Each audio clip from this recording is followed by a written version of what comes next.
Back with Voch and Broaddus on Doing All Right? Appreciate the nightly grind, fellas.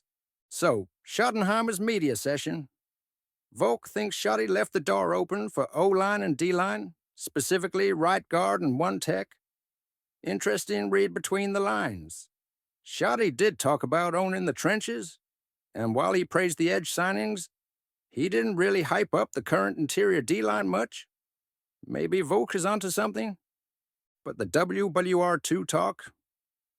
Shotty praising Tolbert, Mingo, Flournoy, saying it's the coach's job to develop them.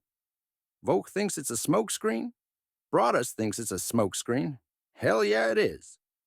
That screams, we know we need a WR, but we don't want other teams to know how badly we need one. Like Broaddus said, you don't lose cooks and think that room got better. You don't rely on Tolbert taking a year 3 leap. It's gotta be misdirection. They have to be looking hard at WR early, whether it's 12 or 44. Good call by both Voch and Bryan there cutting through the coach speak. And Voch's point about waiting for Broaddus to drop hints closer to the draft? Hilarious, but true. The real whispers start late. Right now, it's all posturing. Okay, the prospects for the night: Ty Robinson, DT, Nebraska; Joshua Gray, OGOT, Oregon State; Robert Longerbeam, CB, Rutgers. Voch has Longerbeam first, Robinson second, Gray third. Broaddus agrees, let's get into it. Ty Robinson. Voch liked the strength, Broaddus liked the competitiveness. Played multiple spots. Had a field day against Colorado, but who didn't? Struggled more against better competition like Illinois, Indiana. Broaddus mentioned the weight fluctuation. 296 at Senior Bowl, 288 at Combine. Is he a lighter 3-tech penetrator or a heavier 1-tech/5-tech? Good question. Has some pass rush moves, active hands, gets push.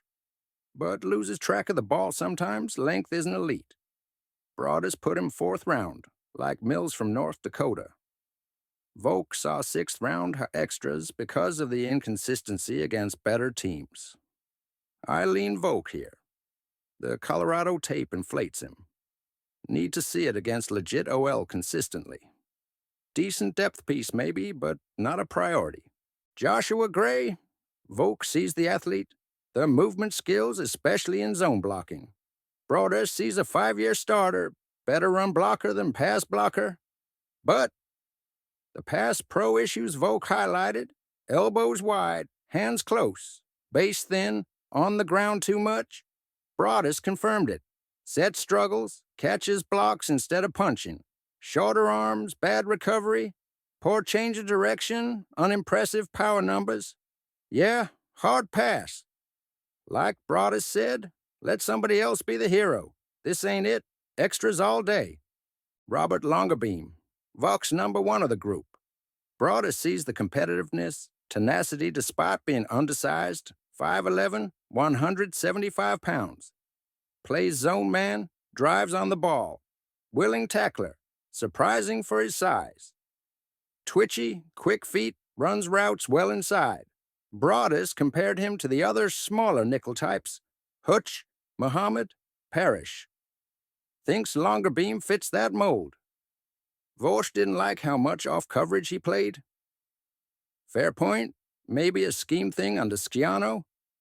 Broaddus sees the click and close ability, though. Bottom line, day 3 nickel prospect. Tough, competitive, quick, but size is a major concern. Voch wouldn't draft a 170-pound corner. Can't blame him. Needs to walk on water. Probably a late day 3 flyer or UDFA target, but maybe has a shot due to toughness. Good breakdown session. Robinson is okay depth. Gray is a pass. Longerbeam is a tough but tiny nickel flyer. And the Schottenheimer analysis? Spot on. Gotta be smokescreens about the WR room. No show Thursday? Voch traveling? All right, enjoy Houston. Friday crew looks interesting. All right, Bipolar Blue out. Hold it down.